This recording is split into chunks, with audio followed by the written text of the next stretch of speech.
All right. Welcome to GFBM Podcast. I am now introducing our solo segments, which we will be doing once a month. This first episode is with yours truly, the baby mama, aka Shelbs.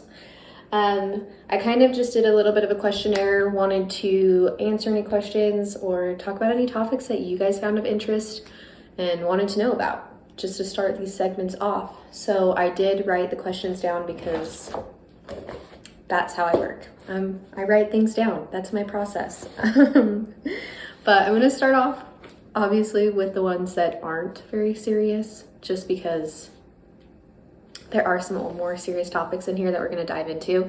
And so let's just warm up. Let's give it a little warm up sesh.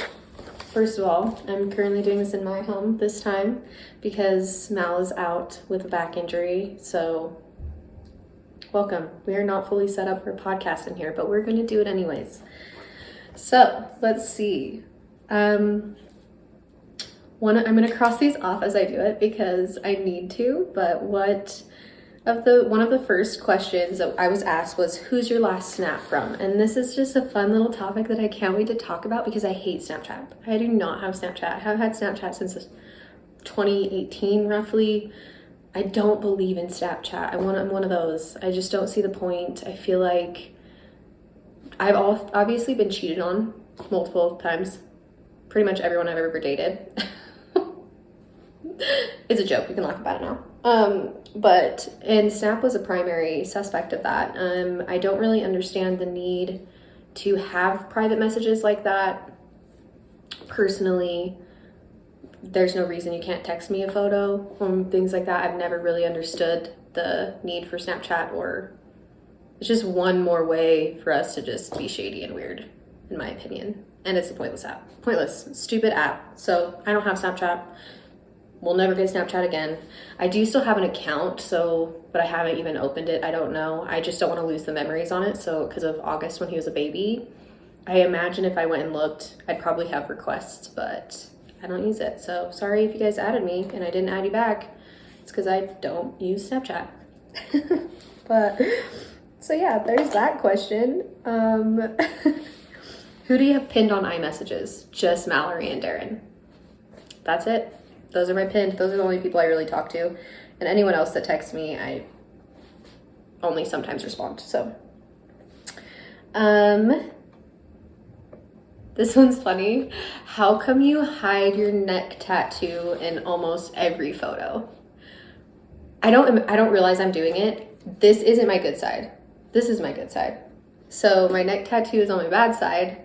I've just never loved portraits from this side of my face. It's not an intentional thing. It's just how I end up taking the photo. I like this side of my face more. We all have one of them. So it's not a deep meaning. I know I have a cross on my neck and I'm not religious. It's a Roman cross. I was raised Catholic.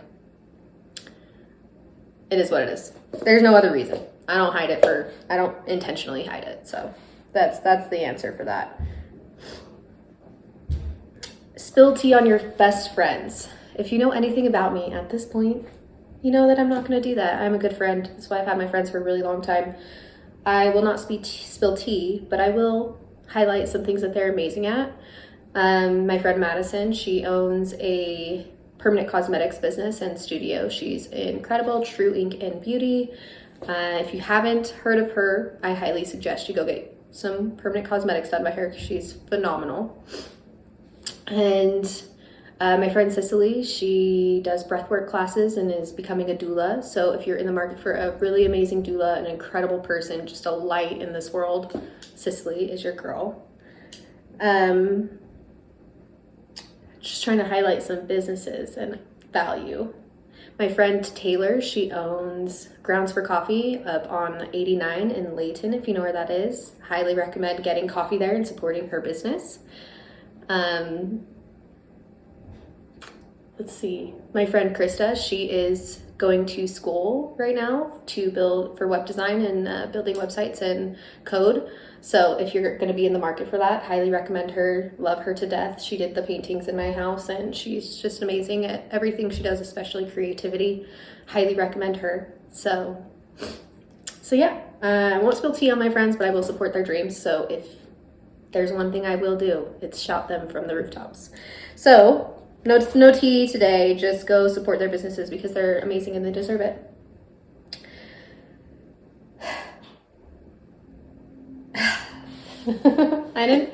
I try to avoid this topic because it's not really a bad topic to talk about and I have to dive into it at some point, but you guys asked, how long did you have your OnlyFans page and why did you decide to quit using it?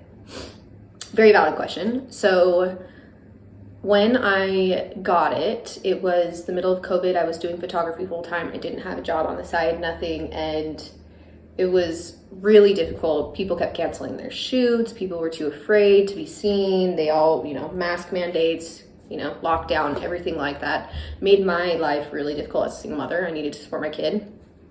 And so I decided, well, I'm single. I had just gotten out of a really toxic relationship, and part of me thinks that some of it, I did it kind of in a spiteful way at times too, because he was a corn with a P addict, and I think that triggered something in me mentally. But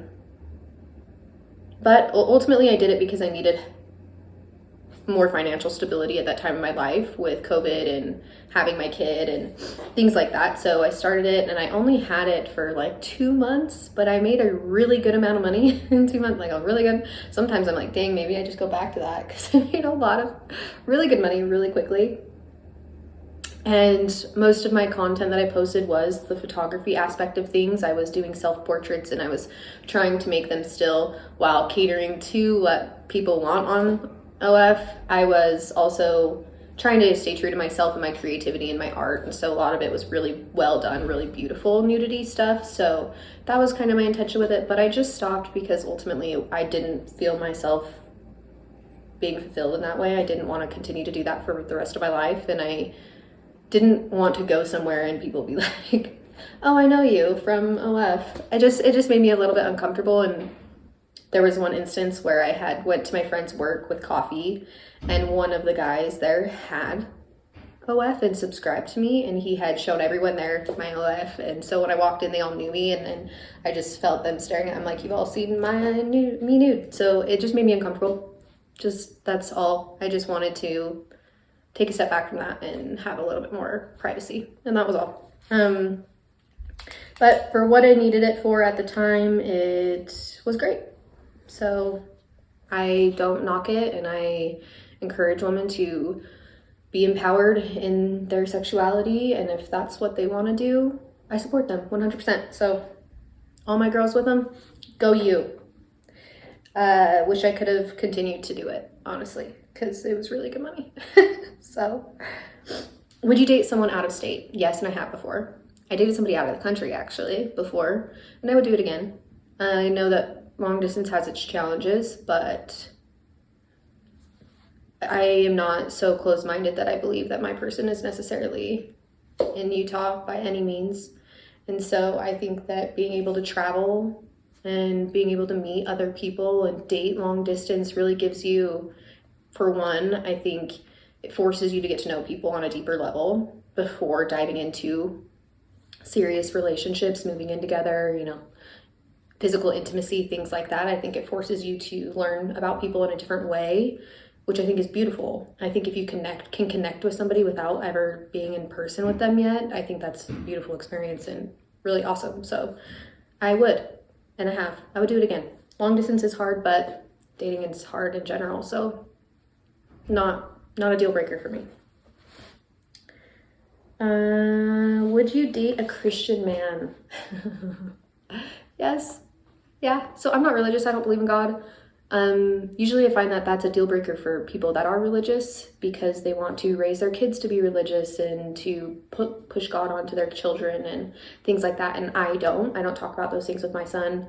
He's a beautiful person. And if he wants to eventually learn those things and understand, God and, really dive into that, that's totally his decision to make. I personally, hopefully that doesn't mess this up. I have tiny ears. I lost my train of thought.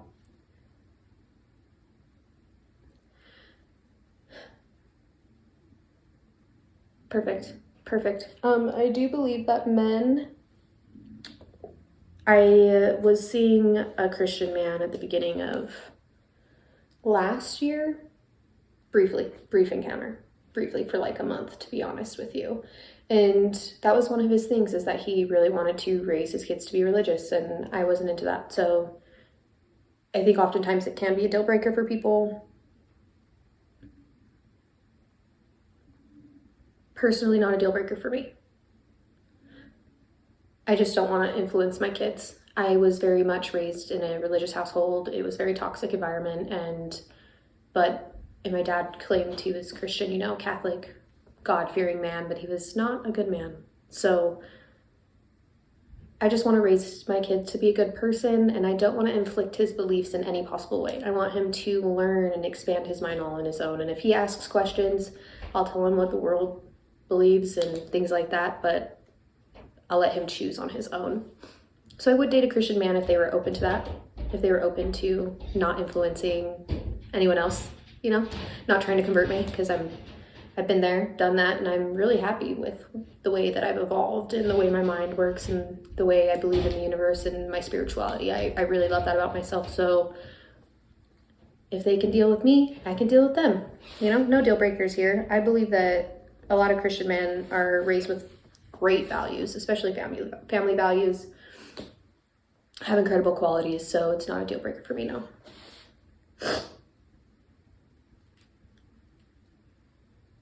My love for photography and why I got into it.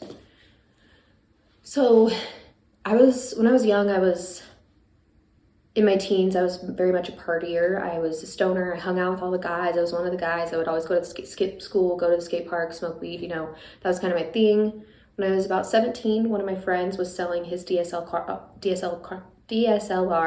camera for $200.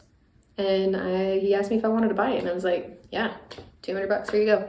So I bought his camera. I have always had really beautiful friends. I just started taking photos of them. I always loved photography and things like that. I had, you know, tiny little digital camera I always took photos on. It was kind of my thing. I always loved self-portraits. I always took photos of myself from, gosh, it's for so long. That's MySpace days. I was always taking self-portraits.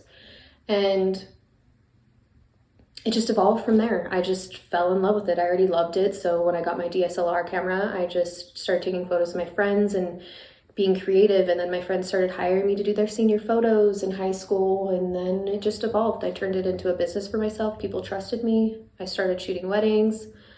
And now, you know, that was when I was 17. So nearly 13 years ago, I've been doing this. So it's my love. It's the love of my life.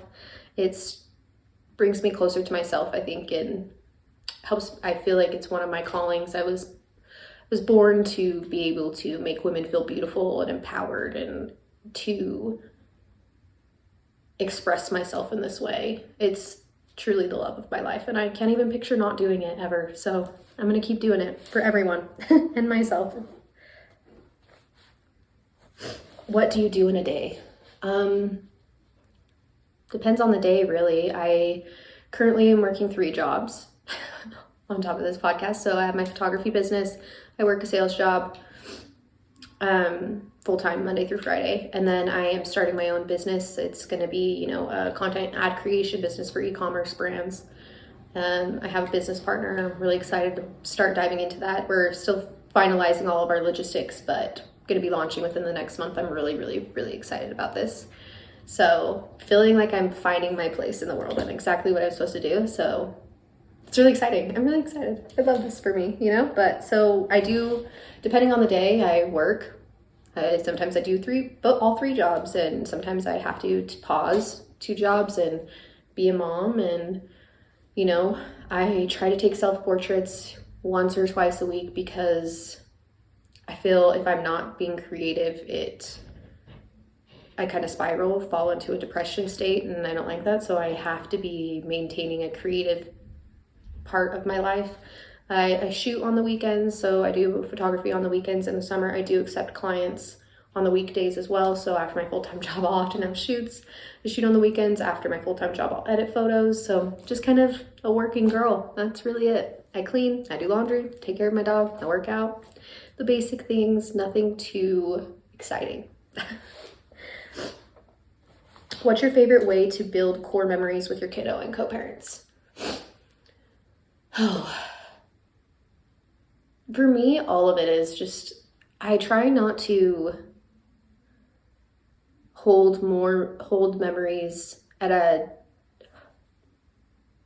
different weight than others. I really value all the moments with both my son and my co-parents. I think that just in general, the relationship we have is a strong foundation for my son to truly have a beautiful childhood, something that I didn't and I've desperately wanted to give to him.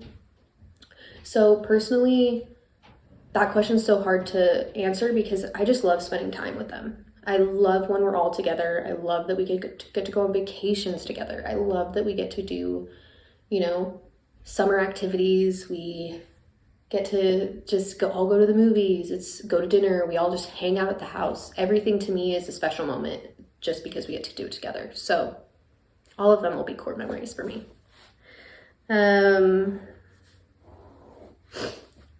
So yeah, just quality time, honestly. I really love them all so much. So much. Couldn't even express it. So the fact that we all get to be together is just, that's enough for me. What is one of the hardest things you've had to deal with when it comes to career choices? Boy.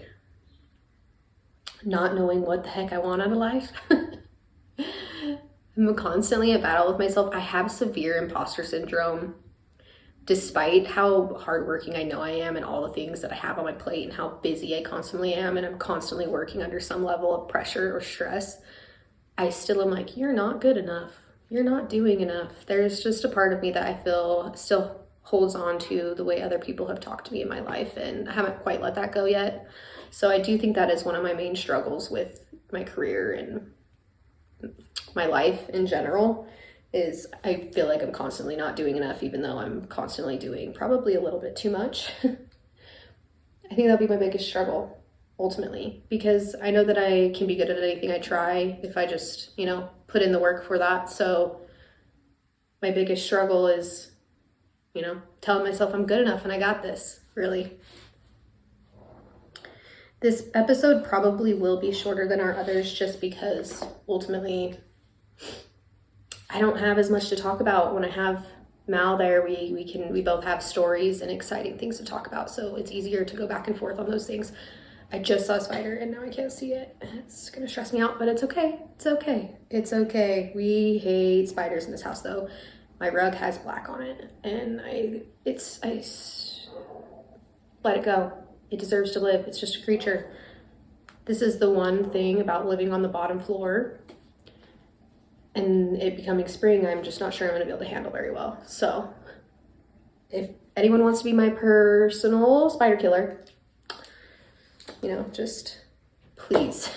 I don't want to do it. Where's Rebel? He needs to eat it. He eats them all usually, which I personally love. Get a dog or a cat. They will eat all the bugs. So this next question is the one that's going to really shape this whole episode, which I feel I wanted to save it for last because I think it's going to trigger a whole different conversation, maybe for the next solo segment I do or anything like that, So, and it's about microdosing mushrooms. I am fortunate to be able to have easy access to them and have them already measured out and things like that for my needs. So where I'm fortunate to have easy access, I do want to just discuss the benefits and the ways that it's changed my life personally. And, kind of go into that more in depth. So for the past month, I've been doing 4 days on, 3 days off. And about a month ago, I had a mental breakdown from drinking, which it usually always happens from drinking, which is why I am also, this leads to my next topic of discussion, sober curiosity and no longer drinking. But so with microdosing, I had a mental breakdown about a month ago, and when I get to that state, I am very inconsolable. I hyper-focus on one thing, and I absolutely spiral to the end of the world. And it's usually, while I may be feeling down, if I feel down and I drink alcohol, it's intensified times 1,000, and then I just break. It's like I keep looking at the spider.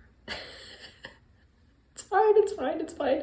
Every single time I get to that point, when I'm drinking alcohol, it's always bad. Always bad. And so it just really opened my eyes to my depressive episodes, and my really dark states have been from drinking a lot in my life. And, binge drinking, blacking out, just not taking care of myself at all. And so I started microdosing mushrooms in order to, one, feel better, but also to try to rewire my brain to take a step back from drinking and recreational drugs in that sense, and really dive into natural medicine for my anxiety, my depression. Since my last breakdown, I've microdosed. I haven't had a single breakdown. I can't describe it. I've just been happier. I've been glowing. I've been going towards what I want out of life. I've been focusing on my purpose. I feel like I can carry the weight of the world and it doesn't feel so heavy. I haven't been as anxious. I've been able to just sit with my feelings and process them better, which I am not good at.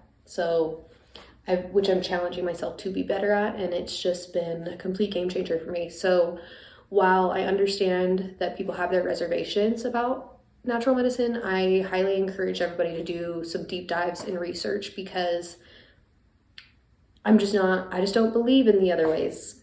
Personally, I've done the antidepressants and they make me feel numb. I like to feel all of my feelings.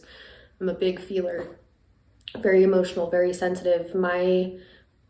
My goal is not to shut that off. My goal is to learn how to process those things in a healthy way and be stable regardless of what is happening, to find control over my feelings instead of letting them control me and my actions.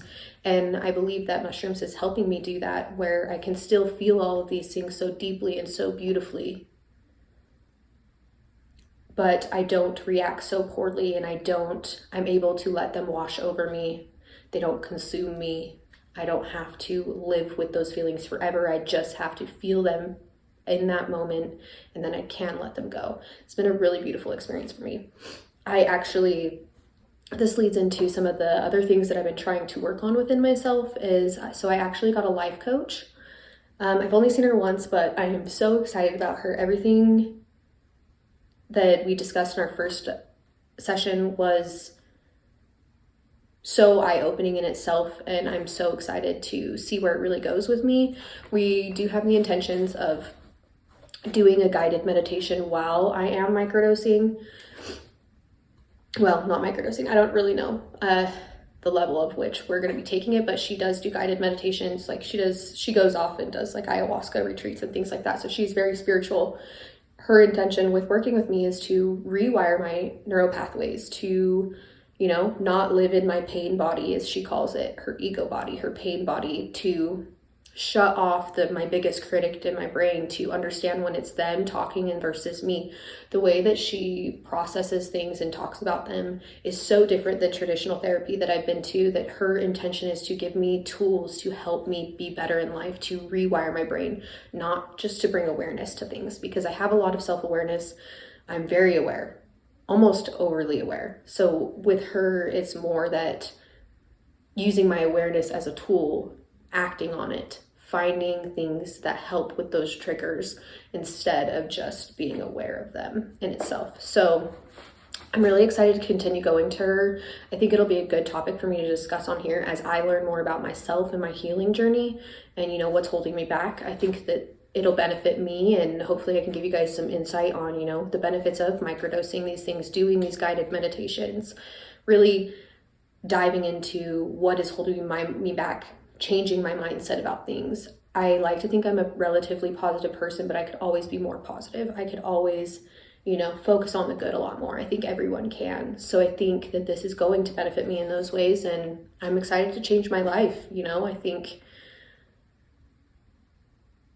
I'm very unsatisfied with a lot of things in my life, and I hate to say that because there's so much I am satisfied with and that I absolutely love, and I'm so grateful for where I'm at. I've worked really hard to get here. I am the most stable I've ever been, truthfully. So while I don't want to discredit those things, there's still more goals and dreams I have for myself. I really do want to work for myself. I want to build a business from the ground up. That's something I'm passionate about, and that's something that I know that I'll be good at. So I'm really excited to dive into that side of things and create my own legacy and create something where I can create and hopefully create generational wealth for my son. And if not, then it'll at least teach him that he can try anything and succeed at it if he tries hard enough, you know? So I don't have more questions. Unfortunately, I know these episodes are going to be short just because, well, it's just me. I don't have a whole lot to talk to you guys about. Well, but I know I said I would discuss dating a little bit when on our story on Instagram, I said that I would dive into dating. But you guys didn't ask a whole lot of questions, so I don't know where I would even go with this. I feel that I have so many funny dating stories. I know that we did talk about, I always tell everyone to romanticize everything in your life. Big believer that romanticizing everything in your life isn't necessarily about just like romantic love or romantic relationships. It's about finding joy, beauty, and love in every single thing, you know? My couch. I absolutely romanticize the shit out of this because it, you know, brings me and August and Rebel closer together. It's our space where we get to just be together in simple times, in simple moments, you know? There's so many ways that you can romanticize everything in your life that we just, I think, neglect, and I think that enhances our inability to see in a positive mindset or live freely or, you know, find beauty in the simple things. I think we prioritize, you know, personal belongings and money and all of these things when all we really need to do is prioritize romanticizing every little thing, because that's what life is about. Life isn't about what you have, like material wise or anything like that. It's ultimately like how you connect with people. It's how you connect with the world outside. It's how you connect with the littlest, tiniest things. And your life can be so, so big if you romanticize it. It could be so simple, but so big and beautiful just by romanticizing it. So I highly encourage you to do that. With that being said, I romanticize every male encounter I have. Overly. Well, not overly, just a lot. I really do. So, but it has led me to have really, really beautiful moments with people. Whether it's a one-time thing or a short-lived thing, I feel like I have deep connections with people from first meeting them because I do romanticize it. I like to think that I'm a very open person. Few people feel comfortable with me. I've had so many encounters with people where they just, here's my life. I'm dropping everything that has ever happened to me on you right now in this conversation. We just barely met. And I don't mind that. As much as I am an empath and things like that, I actually value that people feel comfortable enough to tell me about their life, really express who they are, what's built them, what's made them who they are. One, I can learn a lot about somebody based off of what they tell me in those moments. And two, I think it's a beautiful thing to be able to talk to people and be honest in those ways. So by romanticizing my life, I know a lot about people. I have realized that men rarely ever let go of their first love or first heartbreak. Most of the time they're not over it, even if it's years down the road. And sometimes I am just a rebounder or a placeholder for that, but I've learned to accept those connections for what they are. I was just talking with Mallory this morning about my emotional unattachment to these things, and that's part of my growth and evolution, is that I used to get so emotionally attached to these moments, and where I am romanticizing these people, I would just get so emotionally attached. I would let it consume me. It would be like the sky was falling, you know, all the time, based off just because I was so desperate for their love and validation. And as I've been navigating being single for the past 4 years, I really let these relationships come into my life for what they are meant to be. I've had beautiful moments. I've had incredible memories that I'll remember forever. I've had one guy dance in the kitchen, would take tequila shots with me and spin me around and dance with me in his kitchen to Taylor Swift. And I will never forget that. That is going to be one of the most beautiful memories I'll ever have. So it's just, and you know, when he, and where that one went was he wasn't ready for a relationship. We said our goodbyes. He got into a relationship like 2 months later. So, you know, some people just don't want a relationship with you, and you got to learn to accept that. You are not everybody's cup of tea, but you can have beautiful moments with them regardless. Fun memories. I'll always have those. It's always worth it. It's always worth it to romanticize your life. I think I am so grateful that I can be the person that has deep connections with people regardless of where they go,